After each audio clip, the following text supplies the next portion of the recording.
Okay, so we'll create a div. Sorry about that. I had to cut it so it's not too long and it doesn't bore you. So we're creating a div and one event listeners. So what are event listeners in React? So event listeners are I just basically event listeners in JavaScript.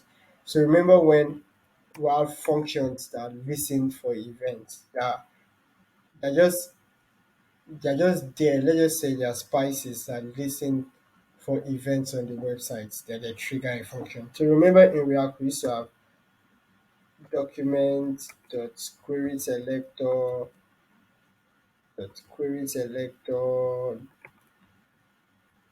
id dot maybe you say it's query selector id dot this dot that dot this dot that.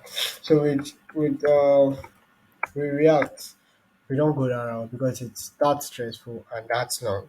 So all we need to do is just add an invest list now.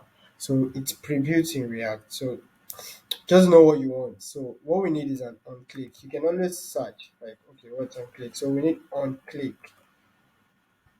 So on click, what do you want it to do? So when we click on this div, what do we want it to do? So we want it to call this function update state. You get. So remember, if this was vanilla JavaScript, what would do was would have been like giving this class maybe an ID. They will go to our gs file and write document dot get element by ID, the div's ID. So let's say it's handle ID. That will be like handle. Then I'll be like handle dot add event listener click and we'll now write our function. But see how React makes life easy for us. This is all we need to do. Write the function and add an on click to it. So on click, it should call this function. So if we save and we'll go back to our browser and we'll click on this, you see it updates to goodbye React. Watch, it updated without uh, refreshing the page. So let me refresh so it resets the state. And watch, it doesn't refresh the page. You see, it updates easily. So that's how state is. That's what state is updating.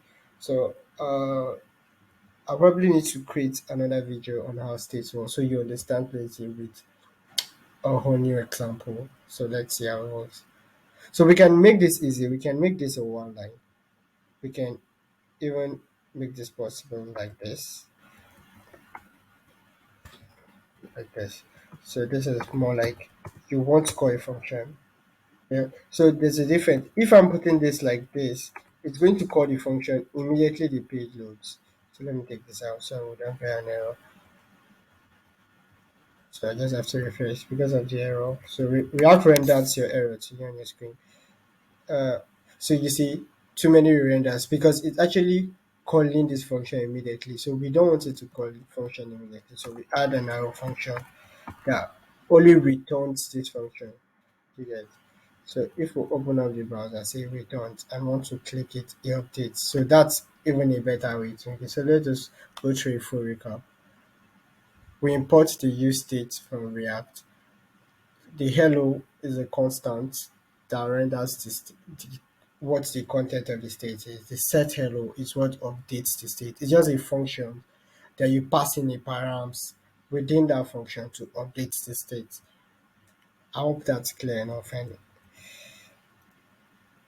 okay, so let's just move right into the next example on how to work with states better.